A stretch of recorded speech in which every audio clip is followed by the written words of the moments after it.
If you lied on your 4473, you'd be heading to prison. If you smoked cocaine and did it publicly, you'd be headed to prison. If you did them both at the same time, you'd really be heading to prison. But under the Biden crime family network, if you're in favor with the party in power, none of that matters. Guys, watch this video and join the fight. Hey guys, Aaron Dorr here. For hundreds of years, what has made America the greatest country on earth, besides our Christian faith and besides our right to keep and bear arms, has been our judicial system. In America, since the day of our founding, you could not be prosecuted unless there was probable cause that you actually committed a crime. In America, you could never go to prison unless you were convicted in a court of law by a jury of your peers where your due process rights were protected. And in America, the justice system always cared about what you actually did, not who you actually knew. And those three things, those three principles is what has made America's justice system a beacon on the hill for oppressed people around the world who found themselves on the wrong side of their country's political leaders and then were put in prison because they were political opposition. It has never been that way in America. We have always had a system of reasonable checks and balances, and our legal system was wrapped around those three main tenets. But you and I are living now in a different America. We are now in a different time. And now the Biden crime family is running the show in America right now. And we are seeing the devolving in real time before our very eyes of what has always been a very respectable justice system that has ruled things here in courts of law. Now, for a long time, we've been talking to people about the weaponization of law enforcement, about the double standard that exists between those in favor with the government and those who are out of favor with the government. And there's been some people who have said, "Oh no, this is not a big deal. This is not as bad as you think it is. This is you're overinflating the concern," things of that nature. But I think everybody who thought that has had a gut check in the last couple of weeks, because what we have seen with Hunter Biden has put an end to anybody who can sit there and rationally say that there is no longer a double standard in America. Let's kind of back up here for a few minutes. You know, since Joe Biden got in the White House, the DOJ and all of their agencies, ATF, FBI, IRS, all of them have been declaring a war against Biden's political opponents. We have seen for years now, peaceful pro-life leaders' homes invaded by FBI SWAT teams at 5 o'clock in the morning with guns in the faces of minor children screaming for their father. We have seen gun shops raided for a surprise random audit. Guys who've been selling guns for decades, having their gun shops raided just because they want to do a random audit of their firearms. We have seen gun owners have ATF agents literally knock on their door and say, "We're here to inventory your firearms and make sure you still have the guns you bought, two years ago, 10 years ago, 20 years ago." All of this is designed to intimidate political opposition. Because who is it who doesn't like the Biden administration? Pro-lifers, gun owners, conservatives in general. And so what we're seeing now is an absolute weaponization of our law enforcement agencies against Biden's political opposition. And again, there might still be some holdouts out there who would say, "Oh, they must have done something. It must not have been as bad as all that." But then in the last couple of weeks, we have seen what happens when an actual criminal actually admits what they did, and we have seen the Biden double standard come into play. Again, Hunter Biden is a case study in this. Here is a guy who for years, the left has said, "Oh, he did nothing wrong. This is part of a GOP witch hunt. This guy is not guilty of anything." And about 2 weeks ago, he admits in legal documents that he is a cokehead. He admits he's committed multiple acts of tax evasion, and he admitted that he committed an absolute felony crime by lying on his 4473 form when he bought a handgun several years ago.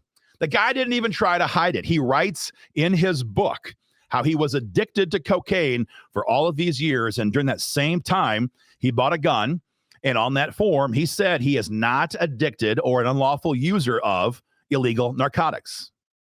Now, if you had done that, or if I had done that, we both know what would have happened. We would have been sent to prison for years. Recently, the ATF did a press release. In fact, I'm going to read you from quotes.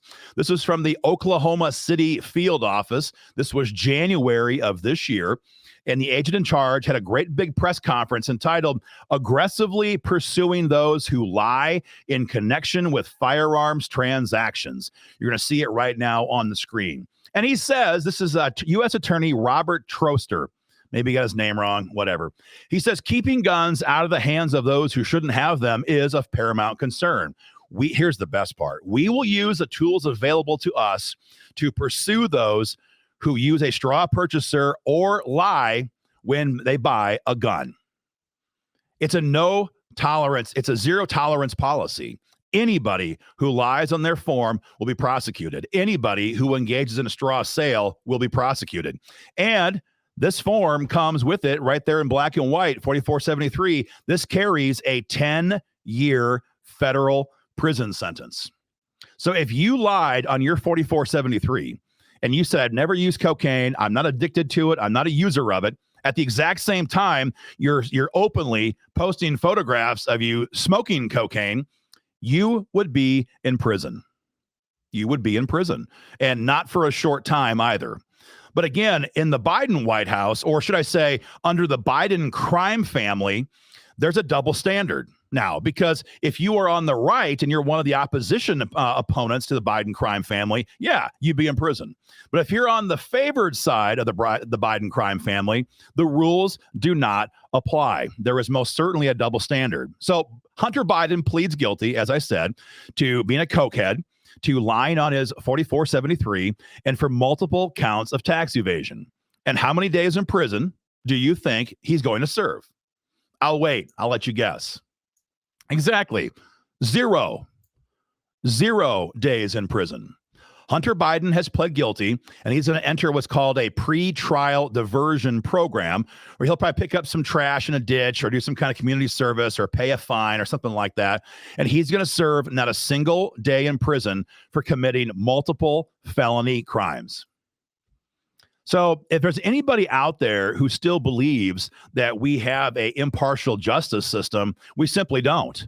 We simply don't. We live under the era of the Biden crime family. And if you are on the political right sphere, you're an enemy to that order. If you're on the left side, you are a friend to that order, and you'll be protected. Now, what does this mean when it comes to gun rights? Why does this matter to gun owners who are trying to stop gun control across the country in Congress or in state capitals? Well, the answer is very simple.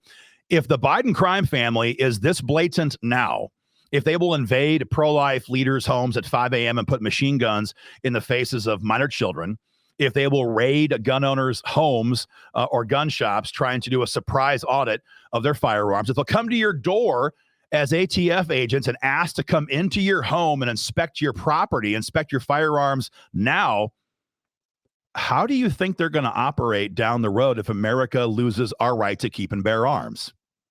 We all know what's going to happen. We'll be facing an absolute tyrannical government with no means of defending ourselves. It is that simple. That's why I began the video by saying, after our Christian faith and our right to keep and bear arms, those are the two things that have made America the greatest country on earth, and everything else follows from that. I mean that. If we lose that second tentacle, the right to keep and bear arms, we will, all of us, be facing tyranny at a scale that we could not possibly imagine in this country. However, it's not hard to imagine. All you have to do is read a history book and look around the world today or the previous centuries to see what happens when a tyrannical government has control of the people because the people have been disarmed.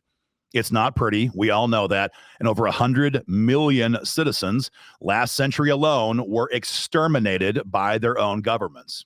Now, again, there could be some people who are watching saying, oh, come on, you're being ridiculously sensational. This is crazy. This is not going to happen in America. Relax. Well, I'm sorry. I'm not sure what more it would take to convince somebody. If I had told you 5 years ago, let alone 10 years ago, that we would have a sitting president, right, use the power of government to indict his chief political rival, in this case, President Trump, you would have laughed at me. You would have said, that's absurd. We're not some kangaroo court. We're not some banana republic. This is America. That could never happen here. And it is right now in real time. Now, you might say, you know what? I think Trump is guilty. You know what? That isn't the point. That isn't the point. You might think Trump is guilty. You might think he's innocent or somewhere in between. The point here is the double standard and the weaponization of law enforcement. Because if we had an honest system, Hunter Biden would be headed to prison for years. And if we had an honest system, we could trust that President Trump would get an honest day in court, and maybe he's found guilty, maybe he's not.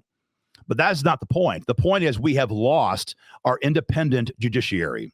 We now have a kangaroo court run by the Biden crime family, and anybody who opposes that order is on the wrong side of this justice system. That is the point. And again, in conclusion, if we ever lose our right to keep and bear arms, what we are seeing right now will pale in comparison to what awaits us. So remain engaged in this fight, guys. If you're not yet a member, become a member today. Hit the link below and join up, or donate if you are a member. We must stay involved in this fight. History is very clear.